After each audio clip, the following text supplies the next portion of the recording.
Hello. Both you and I are truly blessed to have you here to witness what is sure to be the most important work of my infantile career. As I explain, enlighten the fact that Chuck Taylor is the undisputed protagonist of all elite wrestling. Before we begin in earnest, I want to assure you that this lecture is beginner-friendly. Okay? I understand that professional wrestling is a niche and acquired taste and has lore on top of lore on top of lore that, for those without wet beaks, it's difficult to get into. But rest assured, you don't need to know a hacksaw from a Hackenschmidt to get through this one, because while pro wrestling is quite narrow, storytelling is universal. And that couldn't be more true of the story that we are to tell today. Professional wrestling can be inherently counterintuitive when it comes to the concept of a protagonist. By its nature, professional wrestling is an ensemble piece. In its most basic form, it requires two equally developed and intriguing characters to work.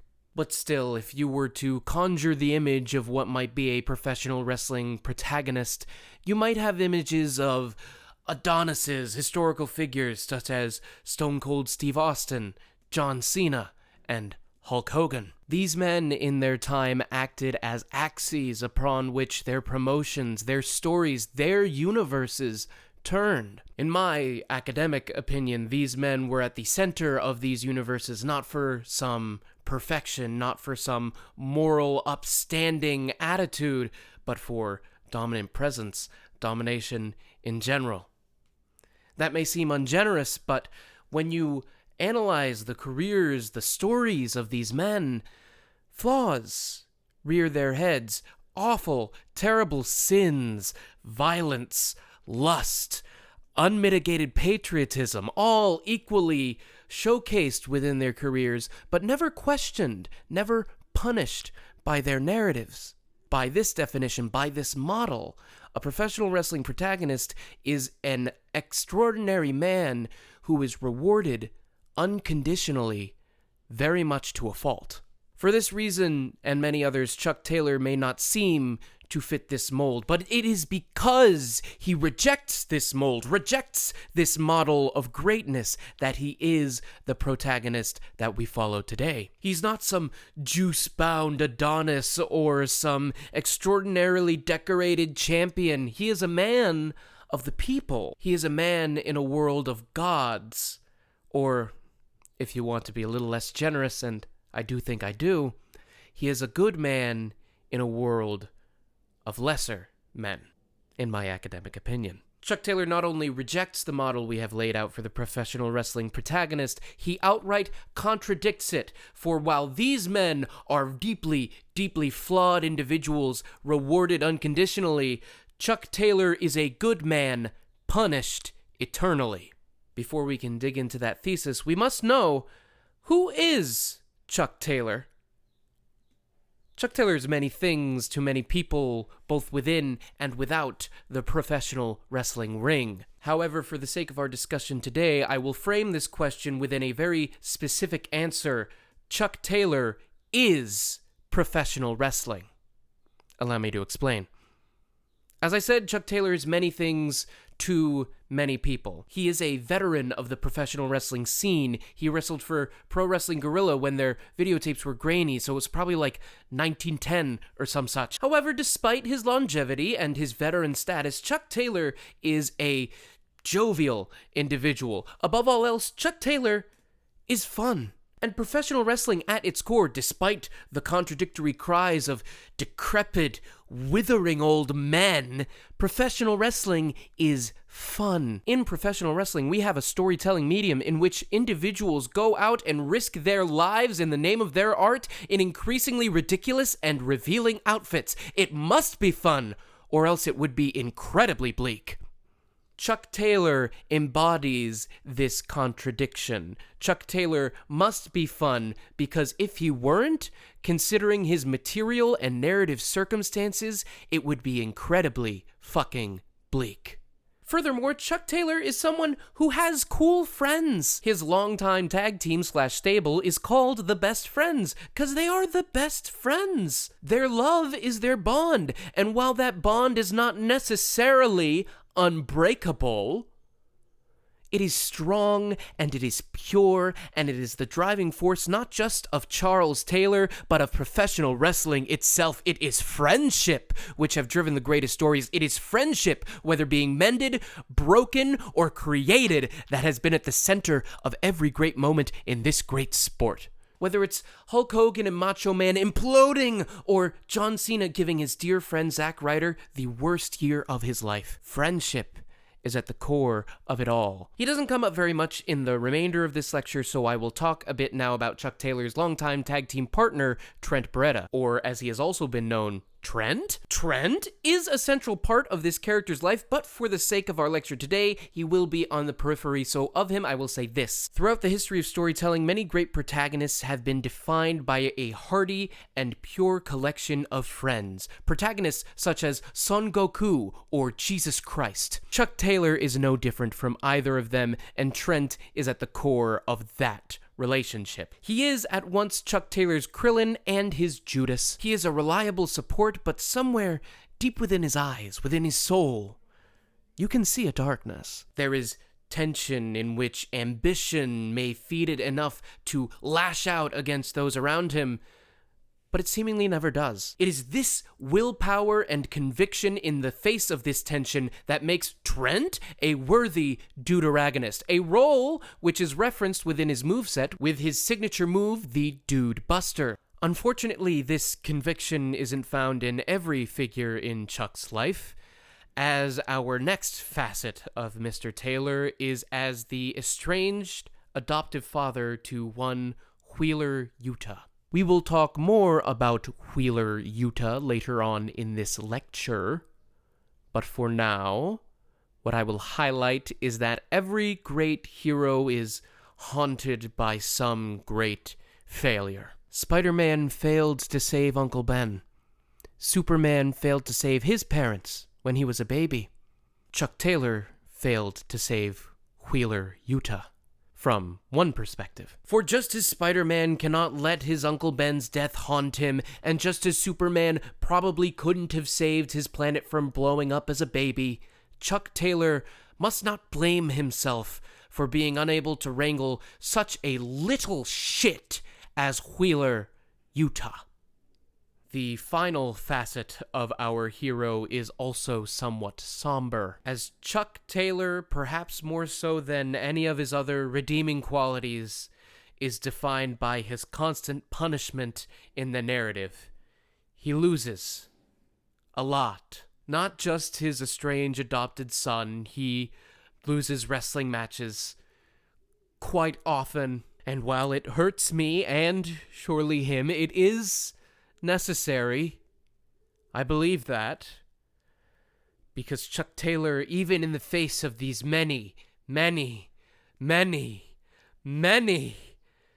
losses, is perseverant. In spite of it, in spite of his piece of shit son leaving, he is still fun. He is still has cool friends, in spite of it all, in spite of an uncaring world. That is the mark of a hero. And every hero needs his stomping grounds. Batman of Gotham, Jesus of Nazareth, and Chuck Taylor of AEW. Chuck Taylor is AEW. For the simple reason that his struggle, his narrative, reflects the most abundant themes the organization has to offer. AEW, more so than many wrestling promotions, favors narratives of man versus the self, rather than man versus the world, or man versus man, or man versus machine, or Austin versus McMahon. These narrative structures which are most traditional for professional wrestling. This promotion, at its best, nobody's perfect,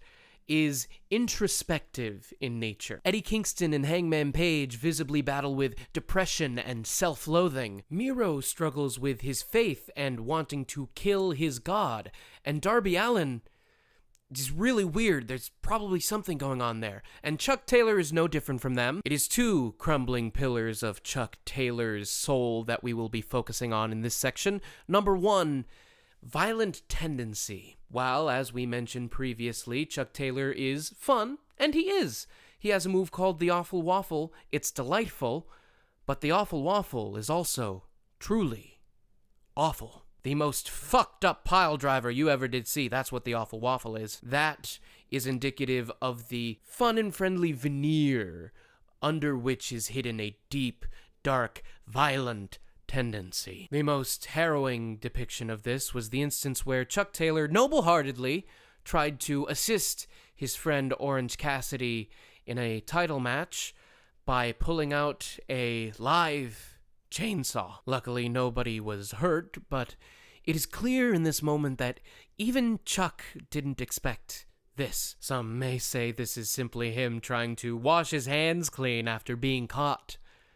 But we know better. This is a man who, for the first time, is seeing the darkest depths of his own soul, and he is haunted by it, and is to this day. The other crumbling pillar was in fact demolished by one Wheeler Yuta. Wheeler Yuta, the ungrateful bastard, was once a mentee of Chuck Taylor. He lived on the couch of Chuck Taylor. He learned and grew under Chuck Taylor, and yet the pull of ambition is stronger than the weak-willed Wheeler Yuta. One fateful day, he abandoned his best friends in favor of the Blackpool Combat Club, a supposedly legitimate martial art organization, despite having no public classes and no public record of even owning a gym. But he was enticed by their own open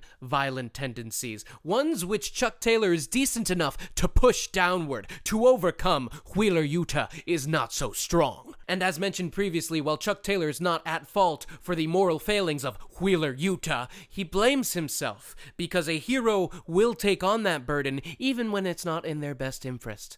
Nobody's perfect. Nobody acts efficiently. Feelings are inconvenient. And damn it, Wheeler Yuta broke his heart.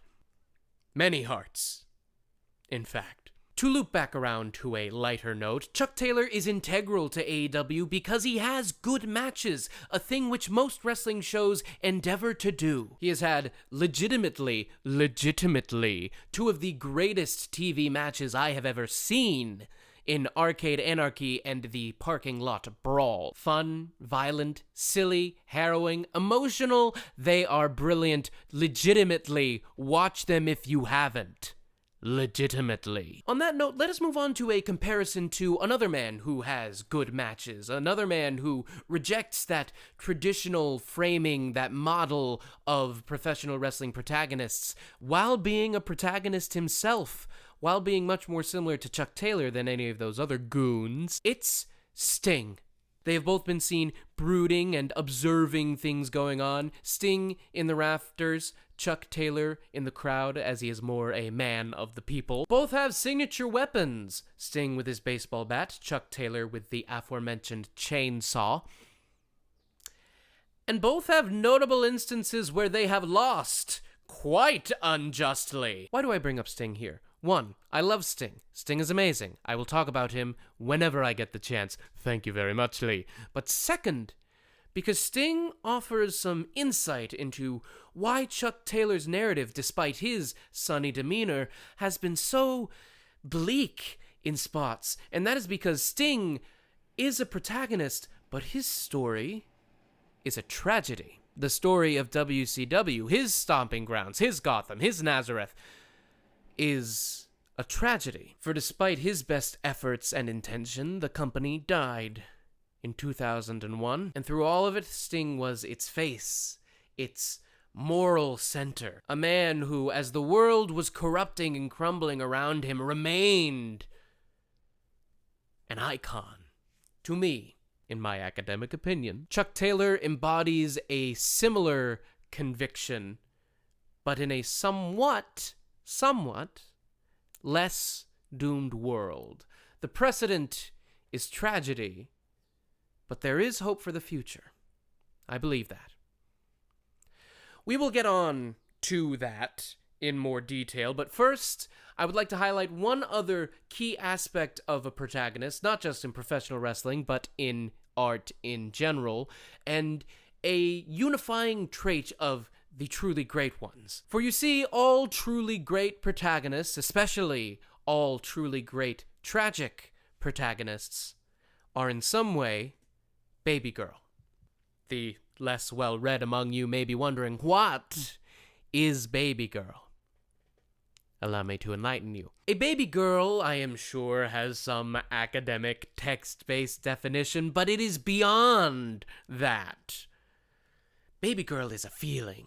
Baby girl is a vibe that one gets when witnessing, typically, a man, but not always, who is just so aspirational, who is so ambitious, but is also so very pathetic, so very pitiful, and yet so enticing, in some way engaging, charismatic, but they will never win, because the world is out to get them, and in it you are forced to say, oh, baby girl. From Kendall Roy to Hamlet Shakespeare, all great tragic protagonists are baby girl. A bit quirky, perhaps even in a mentally ill manner, racked with guilt, with past regret, with current mistakes. These are baby girls, and Chuck Taylor, I assure you, is baby girl. For even in the loss of his son, and in many, many, many, many, many, many wrestling matches, Chuck Taylor remains serving.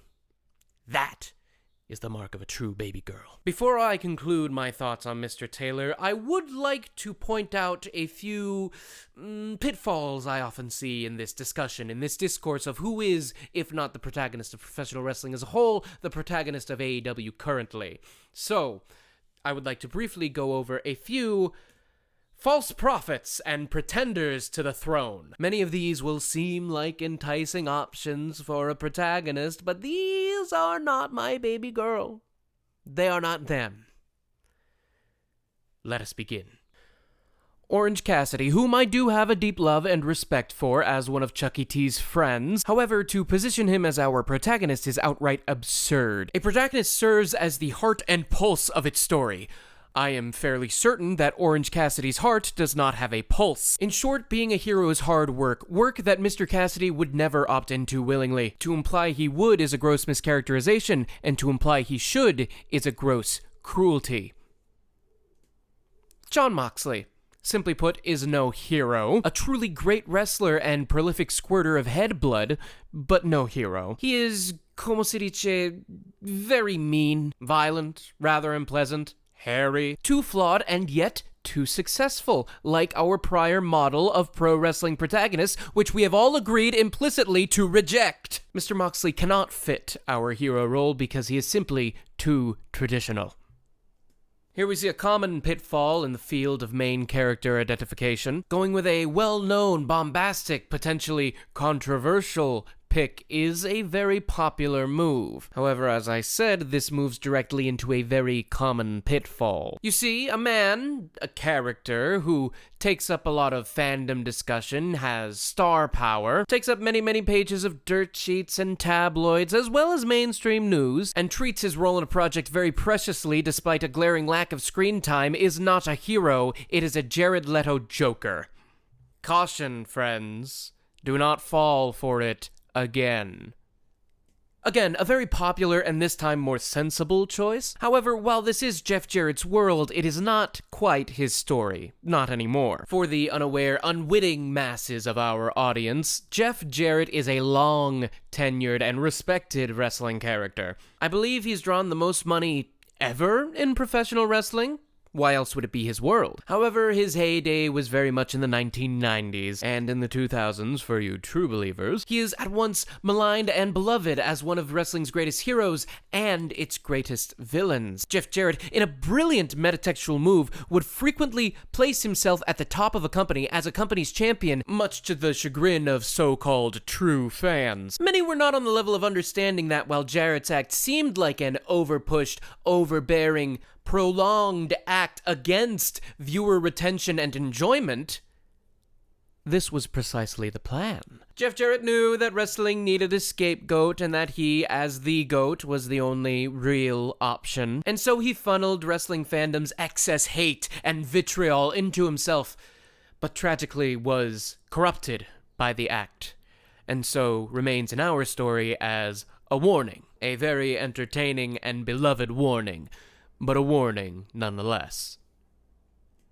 I do not blame those of you in our audience who still consider Cody Rhodes to be the hero of this story. On many days, I would count myself among you. For the uninitiated, Cody Rhodes seemed like our hero from the start. This pure and heroic man stood above everyone else in the company, in the world, for his outstanding moral character. He was successful, yes, flawed, had his own issues to be sure, but he was also a man who faced that aforementioned excess hatred and vitriol, stood before it, chest out, and said, "I demand to be loved because I deserve love." I can think of no braver thing to declare than that. However, like many good souls, he was not long for this world. His story came to an abrupt and tragic end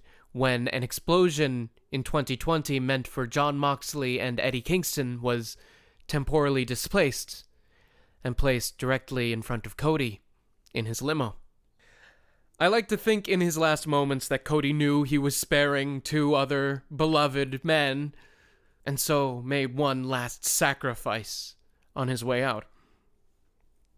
It was this incident that proved that Cody was not our Jon Snow, but instead our Ned Stark, a man of upstanding character, too good for a morally collapsing and corrupting world, and so his demise within it was not only necessary, it was inevitable. And yet still he went out upholding those values. That is a victory. That is heroicism. So again, I do not blame you if Cody is your hero still. I would count myself among you if I had not learned to love again. But I cannot blame those who forgot. Speaking of those who forgot, how? To the outside, unwashed viewer, Wheeler Yuta may seem like a natural fit for a protagonist. A shining up-and-comer trained by a beloved comedy act, who eventually turned a new leaf, became more serious, and became a contender.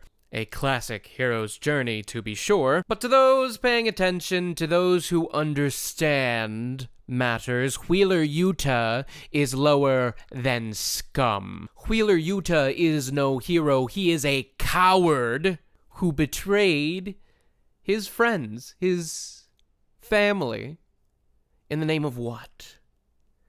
Combative legitimacy? Toughness? Feeling manly? Are those things more important than a man who sheltered you, who fed you, whom you suckled at the teat of knowledge of? Is this all we have now? Self-service? Fuck you, got mine and got a bit of yours too? No, I refuse to believe that. Wheeler Yuta, for all his training and his neck bridges and his bleeding, is a coward. He is a coward who chose power over love. He chose legitimate, powerful men over the ones who loved him. That is cowardice. Wheeler Yuta can learn his moves and neck movements to avoid pile driver damage all he wants from the Blackpool Combat cock, and yet he finds himself returning to his past life.